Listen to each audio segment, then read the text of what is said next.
Consider किया गया है कि जो भी स्टूडेंट्स एनआईओएस से या स्टेट ओपन स्कूलिंग से या पब्लिक कैंडिडेट प्राइवेट कैंडिडेट के तरीके अपना बोर्ड एग्जाम दे रहे हैं, तो इनकी वैल्यू रहे कि ये नीट का एग्जाम दे सकते हैं, एमबीबीएस कॉलेज जा सकते हैं। और आपका मार्कशीट, ये सब कुछ मिल जाता है यहाँ से।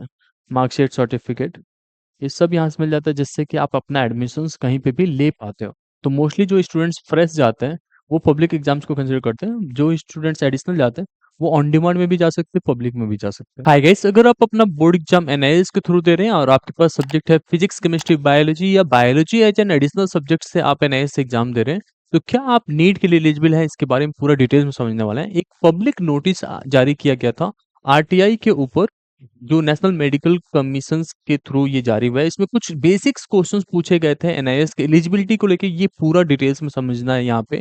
और आपकी वैल्यू है या नहीं है, उसके बारे में जानेंगे। तो अगर एनआईएस को कहा जाता है कि ये कोर्ट के थ्रू अभी भी था कि नीट में वैलिड रहेगा, एमबीबीएस स्टूडेंट्स कर सकते हैं, लेकिन बहुत सारे स्टूडेंट्स के बीच में कंफ्यूजन रहेगा कि क्या जब कोर्ट का जो है फैसला अगर ऐसा एनएमसी की तरफ चला जाता है, तो क्या होगा उस समय पे? क्या मेडिकल कॉलेजेस से निकाल दिया जाएगा या क्या रहेगा? उसके बारे में समझ लेते हैं। तो सबसे पहले ये क्लैरिफाई कर देते हैं आपको, अगर कोर्ट में ये केसेस चल रहे हैं, अभी भी चल रहा है केस, तब तक जब तक ये फाइनल नहीं हो जाता, तब तक एनआईएस के स्टूडेंट्स अलाउड हैं नीट के एग्जाम्स देने के लिए। एज एन एडिशनल सब्जेक्ट्स हैं तब भी दे सकते हैं। कोर्ट का फैसला आने के बाद से जो स्टूडेंट्स फर्दर उसके बाद से एनआईएस एग्जाम देंगे, उनको लिए वैलिड नहीं रहेगा, बट उनसे पहले जो भी स्टूडेंट्स किए थे वो एमबीबीएस वगैरह कर सकते हैं। इसके बेसिस पे क्लैरिफिकेशन 22 ऑफ फरवरी को दिया गया था। अब ये सब्जेक्ट्स है clarification of replying furnished in the RTI application dated 11 February. RTI एक हुआ था 11 फरवरी 2025 को, इस रिगार्डिंग था एनआईएस के एडिशनल सब्जेक्ट्स के बारे में और एनआईएस के एग्जाम्स के बारे में। इसके बेसिस पे ये एक बुलेटिन के हिसाब से जारी किया गया था, और इसमें जो है कंसिडर किया गया है कि जो भी स्टूडेंट्स एनआईएस से या स्टेट ओपन स्कूलिंग से या पब्लिक कैंडिडेट प्राइवेट कैंडिडेट के तरीके अपना बोर्ड एग्जाम दे रहे हैं, तो इनकी वैल्यू रहे कि ये नीट का एग्जाम दे सकते हैं, एमबीबीएस कॉलेज जा सकते हैं। अब इसमें जो है कुछ क्वेश्चन जो पूछे गए थे वो मैं आपको समझा देता हूँ। बाकी ये जो है पब्लिक नोटिस हमने टेलीग्राम चैनल पर शेयर कर दिया है, वहां से आप जाके चेक आउट कर सकते हैं। ये पहला क्वेश्चन था, is NIOS board valid for NEET? तो क्या नीट के लिए एनआईओएस बोर्ड वैलिड है? तो इसके ऊपर आया था रिप्लाई कि हाँ, स्टूडेंट्स जो है परमिटेड है एनआईओएस का बोर्ड एग्जाम देके नीट के लिए जाने के लिए। Can I do MBBS after studying only biology and N additional subject from NIOS? क्या ऐसा केवल बायोलॉजी हम एडिशनल सब्जेक्ट से एग्जाम देने के बाद से नीट के लिए जा सकते हैं? तो इसके ऊपर भी आया था yes you can go for it. उसके बाद से ये भी आया था, as per the revised policies of NMC can NIOS students are also appear for NEET exams and can MBBS degree be obtained? तो अगर न्यू पॉलिसीज के हिसाब से अगर एनआईएस के स्टूडेंट्स नीट में अपीयर होते हैं, क्या ये अपीयर हो सकते हैं या क्या एमबीबीएस की डिग्री ले सकते हैं? तो ऑब्वियसली ले सकते हैं, ये सारे स्टूडेंट्स एलिजिबल हैं, बट एक ऑथराइज इंस्टीट्यूट के थ्रू ही होना चाहिए। तो ऑब्वियसली स्टडी सेंटर असाइन रहते हैं, वो ऑथराइज ही रहता है, ठीक है। अब एक क्वेश्चन यहाँ पे आता है कि क्या जो स्टूडेंट पीसीएम करके आते हैं या इंग्लिश के साथ हैं, क्या वो एलिजिबल है नीट के लिए? अगर उनके पास जो है biology as an additional subject रहता है, तो वो एलिजिबल हो जाते हैं, इवन दो वो 2023 में अपना वो किए होंगे, एग्जाम्स किए होंगे, इससे मैटर नहीं करता। Can students who didn't take biology in 12th but have taken physics, chemistry, math and additionally biology from NIS?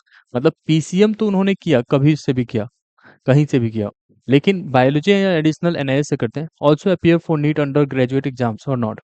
इस पे भी कहा गया था कि yes you are eligible. And यहाँ पे, is the marksheet obtained from NIOS board valid for further studies and employment anywhere in India and abroad? क्या एनआईएस से जो मार्कशीट मिलते हैं वो अब्रॉड या मतलब फॉरेन स्टडीज के लिए या फॉरेन जॉब के लिए, साथ साथ इंडिया में कहीं पे भी किसी भी तरह के गवर्नमेंट जॉब्स या प्राइवेट जॉब्स के लिए वैल्यूएबल है या नहीं है? इसके ऊपर भी आया था कि ये हर जगह पे वैल्यूड है, क्योंकि ऑब्वियसली मिनिस्ट्री ऑफ एजुकेशन के थ्रू ही ये बोर्ड रन किया जा रहा है, तो ये वैल्यू हर जगह पे रहेगा। और इसके ऊपर जैसे यहाँ पे आपको साफ साफ मेंशन है, the students are permitted to study an additional subject from NIOS with the condition that the students study needs to be carried out from any authorized institute।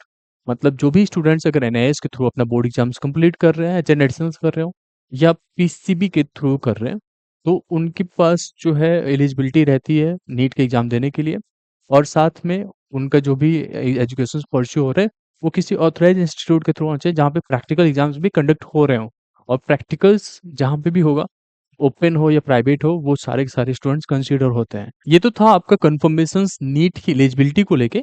अब समझते हैं कि अगर आप एनआईएएस के थ्रू रजिस्ट्रेशन लेना चाहते हैं, एडमिशन लेना चाहते हैं, तो आपका कैसे होने वाला है। तो अगर आपने क्लास 10th पास कर लिया है, ठीक है? एक 2 केसेस समझते हैं। एक क्लास 10th पास डायरेक्टली 12th में एडमिशन लेना चाहते हैं, एज़ अ डमी स्कूलिंग एनआईएएस के थ्रू ही करना चाहते हैं। तो इसमें जो है आपको कुछ डॉक्यूमेंट देने पड़ते हैं, जैसे कि क्लास 10th और की मार्कशीट रहेगी। उसके बाद से एक पासपोर्ट साइज़ फ़ोटो होता है आपका, ठीक है? पासपोर्ट साइज़ फ़ोटो चाहिए होता है इसमें डॉक्यूमेंट्स के तौर पे। आपका सिग्नेचर चाहिए होता है एंड आपका आधार कार्ड, कोई भी आइडेंटिटी कार्ड होना चाहिए। ये डॉक्यूमेंट्स देने के बाद से आपका इसमें एडमिशन मिल जाता है। अब एडमिशन्स में आप कोई भी सब्जेक्ट चूज़ कर सकते हैं। जैसे मान लो आपको पीसीबी, तो ऑब्वियसली नीट के लिए जाना है तो पीसीबी ज़रूरी है। उसके साथ-साथ इंग्लिश भी कंपल्सरी सब्जेक्ट होता है और एक additional subject let's say Hindi हो गया या फिजिकल एजुकेशन होता है या कोई और सब्जेक्ट लेट्स से मैथमेटिक्स भी पढ़ना चाहते हैं, आप मैथ्स भी ले सकते हो। ये आपकी चॉइस होती है। पेंटिंग आता है, डाटा एंट्री आता है, बहुत सारे सब्जेक्ट होते हैं। तो आपके ये combination of the subject choose करना पड़ता है नीट की एडमिशन्स के लिए। उसके बाद से अगर आप क्लास 10th अ, पास हैं, क्लास 12th भी पास आउट है बट पीसीएम में पास हुए थे, आपको केवल बायोलॉजी एज एन एडिशनल देना है, तब भी जो मैंने प्रीवियसली डॉक्यूमेंट्स बताया था, यही डॉक्यूमेंट्स रिक्वायर्ड होते हैं। इसमें जो है क्लास 10th का 12th का भी डॉक्यूमेंट्स लग जाता है, ठीक है? ये एक एक्स्ट्रा डॉक्यूमेंट्स इसमें नेसेसरी होता है। बाकी इसके एडमिशन लेने के बाद से इसमें कुछ प्रोसेसेस फॉलो होते हैं। जैसे आपको जो है असाइनमेंट्स लिखने पड़ते हैं, जिसे टीएमए कहा जाता है, ठीक है? टीएमए करना पड़ेगा। उसके बाद से आपके प्रैक्टिकल एग्ज़ाम्स होंगे, क्योंकि ये मैंडेटरी है, ठीक है? अब ये ऑफ़लाइन होता है, प्रैक्टिकल एग्ज़ाम्स ऑफ़लाइन होता है। इसके लिए हम लोग गाइड कर देते हैं, ये ऑनलाइन रहेगा। ऑनलाइन लिख के सबमिट करना पड़ता है। एंड देन थ्योरी एग्ज़ाम्स, ये ऑफ़लाइन रहेगा। अब ये जो थ्योरी एग्ज़ाम्स आपने किया, तो ये ऑफ़लाइन सेंटर्स आपके आस-पास मिल जाते हैं। ये all over the India schools इसके होते हैं। ये सीबीएसई के और स्टेट गवर्नमेंट्स के स्कूल्स को लेके एंड देन अपने एग्ज़ाम्स कंडक्ट करता है एनआईएस बोर्ड, ठीक है? तो इसमें जो अगर आप एडमिशन लेते हो और आपके एग्ज़ाम्स प्रैक्टिकल एग्ज़ाम्स वगैरह हो रहे हैं, तो इसमें प्रॉपर्ली आपको सारा कुछ फ़ॉलो करना पड़ता है। इसमें पर्सनल कॉन्टैक्ट क्लासेस भी होते हैं, पीसीपी जिसे बोला जाता है। तो पीसीपी में होता क्या है कि आप वहाँ पे जो भी असाइन्ड है सेंटर्स आपको, वहाँ पे जाके अपने क्वेरीज़ वगैरह को रिज़ॉल्व कर सकते हो। इसके भी अगर वहाँ पे जाके अपने क्वेरीज़ वगैरह रिज़ॉल्व करते हैं, तो basically 10 number as a internal मिलता रहता है। 10% ऑफ द प्रैक्टिकल मार्क्स, तो जितना भी प्रैक्टिकल मार्क्स होता है उसका 50% मिल जाता है फॉर्मेटिव के तौर पे, ठीक है? ये बात समझ में आ गई है आपको? अब इसमें जो है एक और चीज़ रहता है आप लोग के लिए, कि जैसे ही आप एग्ज़ाम्स इसमें कंप्लीट कर लेते हैं, आपको टीसी प्लस माइग्रेशन और आपका मार्कशीट, ये सब कुछ मिल जाता है यहाँ से। मार्कशीट, सर्टिफ़िकेट, ये सब यहाँ से मिल जाता है, जिससे कि आप अपना एडमिशन्स कहीं पे भी ले पाते हो, ठीक है? तो कहीं से भी इश्यू नहीं आता है। आपका अगर एडिशनल सब्जेक्ट्स है तो केवल आपको मार्कशीट मिलता है। और इसके एडमिशन्स कैसे होते हैं, ये जो है आप लोग को ऑलरेडी गाइडेड है। आपको डॉक्यूमेंट शेयर करना पड़ता है एंड देन एनआईएस के बोर्ड एग्ज़ाम्स में एडमिशन लेने पड़ते हैं। अब यहाँ पे 2 तरह के एग्ज़ाम्स हो रहे होते हैं। एक तो पब्लिक एग्ज़ाम हो गया और एक होता है ऑन डिमांड एग्ज़ाम। तो मोस्टली जो स्टूडेंट्स फ्रेश जाते हैं, वो पब्लिक एग्ज़ाम्स को कंसीडर करते हैं। जो स्टूडेंट्स एडिशनल जाते हैं, वो ऑन डिमांड में भी जा सकते हैं, पब्लिक में भी जा सकते हैं। तो जिनको पहली बार 12th करना है, वो तो पब्लिक एग्ज़ाम में जाएँगे। जिनको दूसरी बार 12th कर रहे हैं, 12th हैं, जो भी है, वो ऑन डिमांड में एग्ज़ाम्स देते हैं और आप पब्लिक एग्ज़ाम में भी दे सकते हैं। ये डिपेंड्स करता है कि आपका एग्ज़ाम्स कब देना है। तो पब्लिक एग्ज़ाम्स 2 बार होता है। एक हो गया मार्च-अप्रैल तक और एक होता है अक्टूबर-नवंबर। ठीक है? तो इस बेसिस पे अपना एडमिशन लेना पड़ता है। अभी अक्टूबर-नवंबर के लिए एडमिशन चल रहा है, जो 2025 में बोर्ड एग्ज़ाम्स होगा। 15 मार्च लास्ट डेट है विथ लेट फीस। तो अगर आप लेना चाहते हैं तो स्क्रीन पे जो नंबर आ रहे हैं, इस पे हमें कनेक्ट कर सकते हैं। होपफुली आपको ये वीडियो हेल्पफुल लगा होगा। Thank you so much.